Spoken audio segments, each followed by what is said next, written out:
April 2022. 100 police officers injured in 4 days on the streets of a country that had not seen unrest like this in living memory. The country was Sweden. 7 years earlier, 7 out of 10 Swedes had welcomed immigration with open arms. Now the country's own Prime Minister was standing in front of cameras, admitting something Sweden had spent decades refusing to say out loud. Integration had failed. 600 kilometers south, Denmark had reached the same conclusion 15 years earlier, and changed course while Sweden was still calling it prejudice. Sweden stayed out of the Second World War. Its factories, its cities, its institutions came through intact, while the rest of Europe rebuilt from rubble. That gave Sweden a head start. It turned into one of the most stable welfare states on earth. The system ran on one resource that never appears in a budget: trust. High taxes, because people believed the government wouldn't waste them. Rules followed even when nobody was watching. By 1975, that trust had become identity. Parliament formally declared that immigrants had the right to keep their own language, their own culture. A policy built on the assumption that openness and cohesion could expand together, without limit.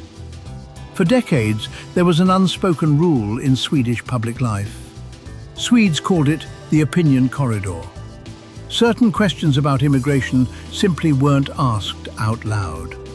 Not because they were illegal, because asking them felt like betraying what Sweden believed itself to be. It wasn't enforced by law.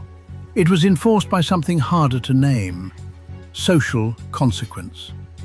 Politicians who stepped outside it risked their careers. Journalists who reported outside it risked their reputations. For most of the population, staying inside the corridor wasn't a decision. It simply was what a responsible, decent Swede did. That made it durable in a way formal censorship never could be, because nobody had to be told the rule existed. Everybody already knew where the walls were. Denmark had the same welfare model, the same Nordic foundation. But Danish political culture ran on open confrontation, not consensus. Disagreement stayed in public view instead of outside the corridor. That difference let the Danish People's Party say, as early as the 1990s, what Sweden wouldn't say for another 20 years: that rapid immigration could strain the very trust the welfare state depended on. By 2001, that argument had enough public support to shape a government. Denmark started tightening asylum policy a full decade before Sweden opened the same conversation. Then came a moment that hardened the Danish position further. On September 30th, 2005, the newspaper Jyllands-Posten published 12 cartoons depicting the Prophet Muhammad, testing, the paper said, the limits of free speech in Europe. What began as a domestic controversy became one of the largest diplomatic crises between the Islamic world and the West in modern history. Protests spread across dozens of countries. Danish embassies were attacked. Products were boycotted. For many Danes, the episode became proof of something they already suspected: that parts of the debate Sweden still avoided couldn't be avoided forever. Denmark's asylum rules tightened further in the years that followed. 2015, Europe's largest migration movement since the war. Most governments tightened their borders.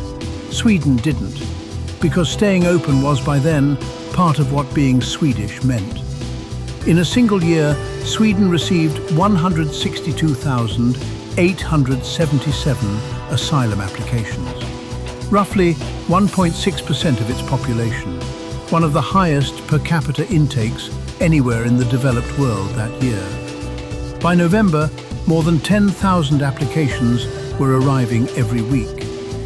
Municipalities improvised shelters inside gyms, hotels, community centres, anywhere with a roof. Schools took in students faster than classrooms could be found for them. Social services, designed for a much smaller, much slower flow, buckled under a volume they had never been built to absorb. On November 24, 2015, Prime Minister Stefan Löfven and Deputy Prime Minister Romson announced the reversal. Temporary residence permits, tighter asylum rules, identity checks at the border. A country that had built its identity on open doors closed them, at least for a while. In the years after 2015, Sweden recorded a rate of gun violence and explosive attacks linked to organized crime that stood out sharply by European comparison. Concentrated in specific neighborhoods, alongside growing concern about parallel social structures, police described as increasingly hard to reach through standard institutions. That April 2022 unrest wasn't isolated. It followed a planned tour by Rasmus Paludan, a Danish political figure who had spent years staging public Quran-burning provocations, announced for the middle of Ramadan across several Swedish cities. Swedish authorities allowed it. The country's free speech protections left little room to block it.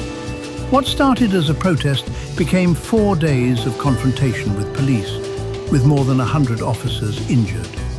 For several days, entire neighborhoods slipped out of state control.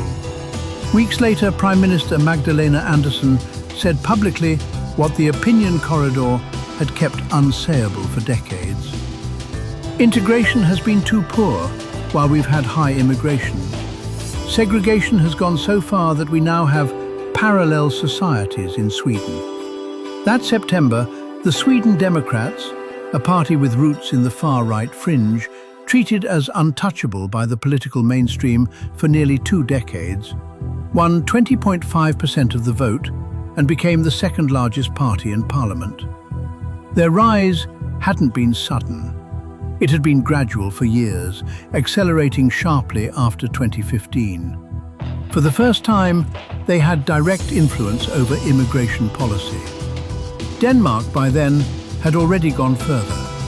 Under Prime Minister Mette Frederiksen, elected in 2019, Danish social democracy adopted a position once associated with the political right. A strong welfare state needs strong borders. The government set an explicit target, often described as Sweden's own policies moved in the same direction.